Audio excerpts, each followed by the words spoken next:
नमस्कार। The deep dive में आपका स्वागत है। नमस्कार। सोचिए, एक कमाल का स्टार्टअप आइडिया है जो शायद अगला ज़ोमैटो या पेटीएम बन सकता है। उसे शुरुआत में पैसे चाहिए, लेकिन वो इतना नया और रिस्की है कि ना तो बैंक उसे लोन देगा और ना ही वो स्टॉक मार्केट से पैसा उठा सकता है। तो फिर पैसा आएगा कहाँ से? यहीं पे एंट्री होती है हमारे आज के टॉपिक की, अक्रेडिटेड इन्वेस्टर्स। ये वो लोग या संस्थाएं हैं जिन्हें सेबी यानी हमारा मार्केट रेगुलेटर समझदार और अनुभवी मानता है। ये वो खिलाड़ी हैं जो बड़े जोखिम ले सकते हैं और उन्हें समझते भी हैं। तो आज हम इसी कॉन्सेप्ट की गहराई में उतरेंगे। ये अक्रेडिटेड इन्वेस्टर आखिर है कौन, कोई ये दर्जा कैसे हासिल कर सकता है, और सबसे ज़रूरी, ये वीआईपी निवेशक बनने के फायदे क्या हैं, न सिर्फ निवेशक के लिए बल्कि पूरी इकोनॉमी के लिए। बिल्कुल। हमारे पास सेबी के सर्कुलर पर आधारित स्टडी नोट्स हैं, तो सारी जानकारी एकदम सटीक और सीधी सोर्स से है। चलिए शुरू करते हैं। तो सबसे पहले ये समझते हैं कि सेबी को ऐसे एक अलग क्लब बनाने की ज़रूरत ही क्यों पड़ी। क्या आम निवेशक काफ़ी नहीं थे? ये सवाल बहुत अच्छा है। देखिए, सेबी की ना एक दोहरी जिम्मेदारी है। एक तरफ उसे छोटे यानी रिटेल निवेशकों को बचाना है, जिनके पास बाजार की गहरी समझ नहीं होती। इसलिए उनके लिए कड़े नियम होते हैं, जैसे आप कहाँ निवेश कर सकते हैं, कितना कर सकते हैं वगैरह। हाँ, जैसे हम सुनते हैं कि म्यूचुअल फंड्स को अपना पैसा बहुत सारी कंपनियों में फैलाकर रखना पड़ता है, एक ही जगह सब कुछ नहीं लगा सकते। बिल्कुल, उसे डाइवर्सिफिकेशन कहते हैं, ताकि रिस्क कम हो। लेकिन दूसरी तरफ इकोनॉमी को दौड़ाने के लिए स्टार्टअप्स, इंफ्रास्ट्रक्चर प्रोजेक्ट्स और नई टेक्नोलॉजी जैसी हाई रिस्क हाई ग्रोथ जगहों पर भी पैसा चाहिए। ये वो वेंचर्स हैं जो शुरुआत में शायद पैसा डुबा दें, लेकिन चल गए तो जबरदस्त रिटर्न देते हैं। और इन जगहों पर छोटे निवेशकों का पैसा लगवाना तो बहुत जोखिम भरा होगा। एग्जैक्टली। यहीं पर अक्रेडिटेड इन्वेस्टर्स का कॉन्सेप्ट आता है। रेगुलेटर्स दुनिया भर में मानते हैं कि कुछ निवेशक ऐसे हैं जो फाइनेंशियली एजुकेटेड हैं, जिनकी नेटवर्थ ज्यादा है और जो अगर पैसा डुबा भी दें तो उनकी आर्थिक स्थिति पर कोई भूचाल नहीं आएगा। सेबी मानती है कि इन्हें बच्चों की तरह हाथ पकड़कर चलाने की जरूरत नहीं है। अच्छा, तो सेबी इन पर से अपनी निगरानी थोड़ी हल्की कर देती है। सही समझे। इसे ही रेगुलेशन लाइट रेजीम कहते हैं। मतलब सेबी इन पर ज्यादा रोक टोक नहीं लगाती, नियम कानून थोड़े ढीले रखती है। इससे होता यह है कि जो कंपनियां या फंड्स आम जनता के पास नहीं जा सकते, वो इन निवेशकों के पास जाकर आसानी से पैसा जुटा सकते हैं। और भारत में इसकी शुरुआत कब हुई? भारत में सेबी ने इस फ्रेमवर्क को 2021 में शुरू रूप से लागू किया था। ठीक है, तो समझ आ गया कि इसकी जरूरत क्यों है। अब आते हैं उस सवाल पर जो सबके मन में होगा, इस खास क्लब का मेंबर कौन बन सकता है, शर्तें क्या हैं? ये तो साफ है कि ये हर किसी के लिए नहीं है। बिल्कुल नहीं। शर्तें पूरी तरह से आपकी कमाई और संपत्ति पर आधारित हैं। इन्हें individuals, HUFs, family trusts, partnership firms और कंपनीज सभी के लिए तय किया गया है। चलिए पहले इंडिविजुअल्स यानी आम लोगों की बात करते हैं। अगर कोई व्यक्ति एक्रेडिटेड इन्वेस्टर बनना चाहता है तो उसे क्या साबित करना होगा? उसके लिए 3 में से कोई एक शर्त पूरी करनी होती है। पहला, आपकी सालाना आय यानी एनुअल इनकम 2 करोड़ रुपए या उससे ज्यादा हो। 2 करोड़ सालाना, ये तो बहुत बड़ी रकम है। और अगर इनकम उतनी नहीं है तो दूसरा रास्ता है आपकी नेटवर्थ का। आपकी नेटवर्थ 7.5 करोड़ रुपए या उससे ज्यादा होनी चाहिए। 7.5 करोड़? जी, लेकिन इसमें एक पेच है। इस 7.5 करोड़ में से कम 4.25 करोड़ रुपए यानी 3.75 करोड़ रुपए फाइनेंशियल एसेट्स में होने चाहिए। या फाइनेंशियल एसेट्स से क्या मतलब है? क्या इसमें मेरा घर, जमीन या सोना भी गिना जाएगा? नहीं, ये बहुत जरूरी पॉइंट है। फाइनेंशियल एसेट्स का मतलब है shares, bonds, mutual funds, PMS में निवेश, यानी ऐसी चीजें जो मार्केट में ट्रेड होती हैं और जिन्हें आसानी से कैश में बदला जा सकता है। इसमें आपकी फिजिकल प्रॉपर्टी या सोने की ज्वेलरी शामिल नहीं होती। ओह। और एक और जरूरी बात, नेटवर्थ गिनते समय आप अपने उस घर की कीमत नहीं जोड़ सकते जिसमें आप रहते हैं, यानी आपका प्राइमरी रेजिडेंस। अच्छा, तो सेबी सिर्फ लिक्विड वेल्थ देख रही है, मतलब कागज पर अमीर होना काफी नहीं है, आपके पास निवेश किया हुआ पैसा होना चाहिए। और तीसरा विकल्प क्या था? तीसरा विकल्प इन दोनों का एक कॉम्बिनेशन है। अगर आपकी सालाना आय 1 करोड़ रुपए या ज्यादा है और साथ ही आपकी नेटवर्थ 5 करोड़ रुपए या ज्यादा है, ठीक है, जिसमें से कम 2.5 करोड़ फाइनेंशियल एसेट्स में हो, तो भी आप क्वालिफाई कर जाते हैं। ये तो हो गई व्यक्ति की बात। और जो बड़ी संस्थाएं हैं, जैसे कोई कंपनी या पार्टनरशिप फर्म, उनके लिए क्या नियम है? उनके लिए नियम और भी सख्त हैं। बॉडी कॉर्पोरेट्स यानी कंपनियों के लिए नेटवर्थ 50 करोड़ रुपए या उससे ज्यादा होनी चाहिए। 50 करोड़? जी। और ट्रस्ट्स के लिए फैमिली ट्रस्ट को छोड़कर उनके एसेट्स अंडर मैनेजमेंट यानी AUM 50 करोड़ रुपए या ज्यादा होनी चाहिए। यानी सेबी ये साफ कर रही है कि ये खेल सिर्फ बड़े और स्थापित खिलाड़ियों के लिए ही है। छोटे मोटे ट्रस्ट या कंपनियां इसके पास भी नहीं आ सकती। पार्टनरशिप फर्म्स का क्या? पार्टनरशिप फर्म्स के लिए नियम सबसे कड़े हैं। वहां पर हर एक पार्टनर को इंडिविजुअली वो शर्तें पूरी करनी होंगी जो एक व्यक्ति के लिए है। हर एक पार्टनर को? हाँ, अगर 10 पार्टनर्स में से एक भी क्वालिफाई नहीं करता तो पूरी फर्म को ये दर्जा नहीं मिल सकता। ये तो बहुत दिलचस्प है, लेकिन क्या कुछ ऐसी भी संस्थाएं हैं जिन्हें ये सब साबित करने की जरूरत ही नहीं पड़ती, जिन्हें सेबी पहले से ही एक्रेडिटेड मानकर चलती है? हाँ बिल्कुल, इन्हें डीम्ड अक्रेडिटेड इन्वेस्टर्स कहा जाता है। इन्हें किसी सर्टिफिकेट की जरूरत नहीं, इनका रुतबा ही काफी है। इस लिस्ट में केंद्र और राज्य सरकारें, वर्ल्ड बैंक, IMF जैसी मल्टीलैटरल एजेंसीज और सरकारी डेवलपमेंटल एजेंसीज जैसे सिडबी और नाबार्ड शामिल हैं। इसमें क्वालिफाइड इंस्टीट्यूशनल बायर्स मतलब QIBs और category I foreign portfolio investors भी आते होंगे, है ना? हाँ, ये वो बड़ी बड़ी संस्थाएं हैं जो पहले से ही मार्केट के मंझे हुए खिलाड़ी माने जाते हैं। तो सेबी कहती है कि इन्हें अलग से कुछ भी साबित करने की जरूरत नहीं है। ठीक है, तो ये शर्तें तो काफी कड़ी हैं। जाहिर है इतनी मेहनत करके और अपनी पूरी फाइनेंशियल कुंडली दिखाकर अगर कोई ये दर्जा हासिल करता है तो इसके फायदे भी कुछ खास होंगे। आखिर ऐसा क्या मिलता है एक अक्रेडिटेड इन्वेस्टर को जो आम निवेशक को नहीं मिलता? इसके फायदे वाकई बहुत बड़े हैं और यहीं पर इस कॉन्सेप्ट का असली मतलब समझ आता है। मोटे तौर पे 3 बड़े फायदे हैं।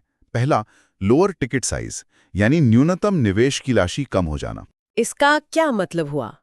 देखिए, कई खास इन्वेस्टमेंट प्रोडक्ट्स होते हैं जैसे कुछ AIFs या PMS जहां सेबी ने एक मिनिमम इन्वेस्टमेंट अमाउंट तय किया होता है, मान लीजिए 1 करोड़ रुपए।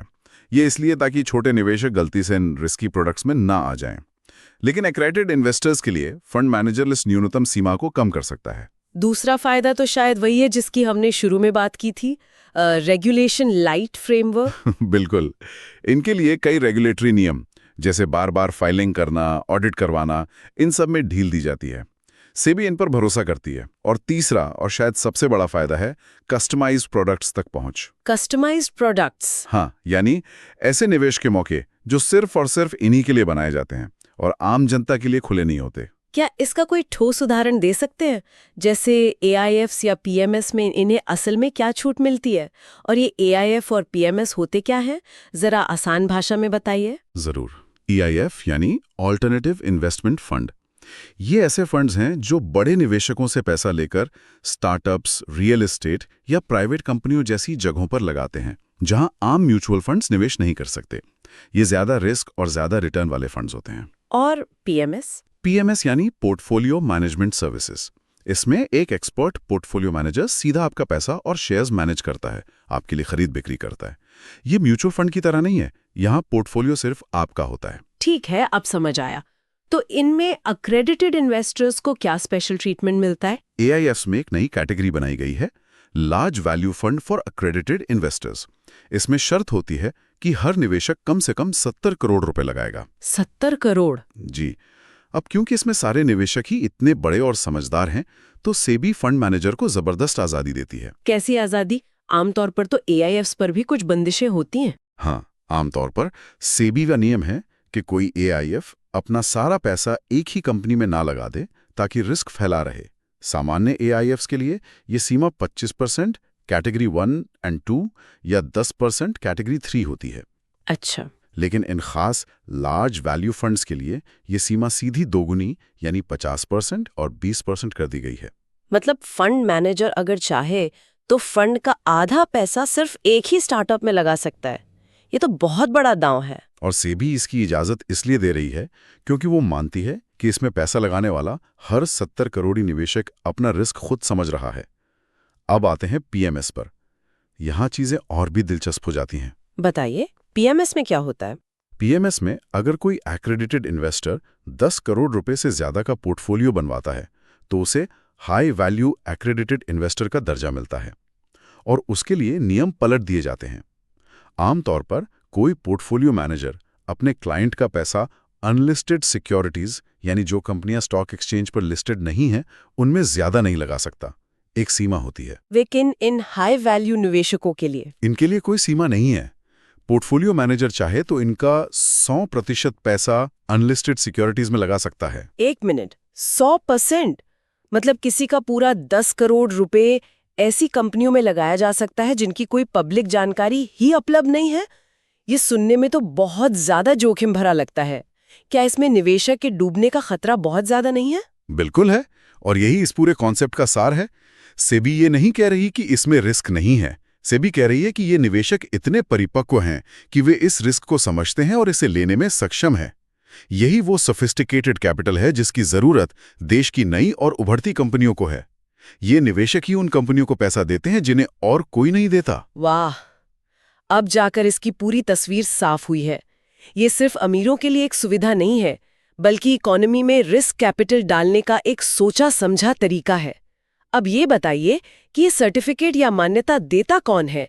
इसकी प्रक्रिया क्या है? ये सर्टिफिकेट एक एक्रेडिटेशन एजेंसी जारी करती है।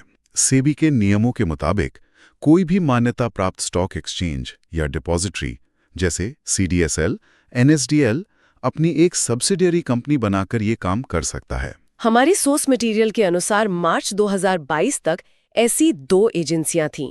एक तो CDSL की सब्सिडियरी CDSL वेंचर्स लिमिटेड या CVL, हाँ, CVL। और दूसरी BSE की subsidiary BSE administration and supervision limited यानी BSAL। सही है। आपको इनके पास अपनी इनकम और नेटवर्थ के दस्तावेज जमा करने होते हैं और वेरिफिकेशन के बाद आपको सर्टिफिकेट मिल जाता है। और ये कितने समय के लिए वैलिड होता है? ये सर्टिफिकेट आमतौर पे 1 साल के लिए वैलिड होता है, लेकिन अगर आप पिछले 3 साल से लगातार इन शर्तों को पूरा कर रहे हैं तो आपको 2 साल की वैलिडिटी वाला सर्टिफिकेट भी मिल सकता है। ठीक है, अब एक आखिरी सवाल। मान लीजिए किसी ने ये दर्जा ले लिया, लेकिन अब वो इसे छोड़ना चाहता है। क्या वो अपना कंसेंट वापस ले सकता है? हाँ, निवेशक जब चाहे अपना कंसेंट वापस ले सकता है, लेकिन इसमें कुछ शर्तें हैं, खासकर अगर उन्होंने इस दर्जे का फायदा उठाकर कहीं निवेश कर दिया है। जैसे मान लीजिए उन्होंने लोअर टिकट साइज का फायदा उठाकर किसी फंड में 50 लाख लगाए, जबकि उसका मिनिमम अमाउंट 1 करोड़ था। अब अगर वो अपना AI दर्जा छोड़ते हैं तो उन्हें अपना निवेश बढ़ाकर 1 करोड़ रुपए करना होगा। अच्छा, तो वो कमी पूरी करनी होगी। और अगर उन्होंने किसी ऐसे खास फंड में निवेश किया है जो बना ही सिर्फ अक्रेडिटेड इन्वेस्टर्स के लिए था, जैसे वो 70 करोड़ वाला AIF, उस स्थिति में वे उससे बाहर नहीं निकल सकते, क्योंकि वो फंड ही एक एक्सक्लूसिव क्लब था।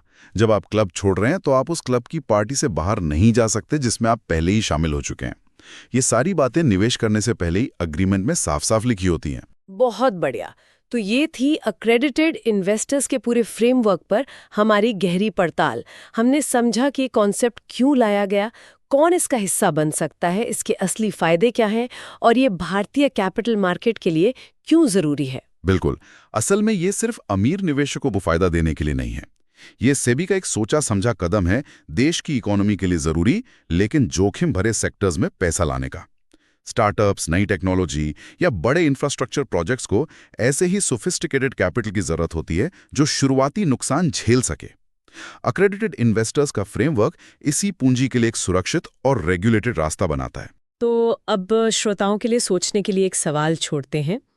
जैसे जैसे भारत में लोगों की आय और वित्तीय समझ बढ़ रही है, क्या ऐसा लगता है कि भविष्य में एक्रेडिटेड इन्वेस्टर बनने की इन शर्तों में कुछ ढील दी जा सकती है ताकि और ज्यादा लोग हाई ग्रोथ निवेश के मौकों का हिस्सा बन सकें?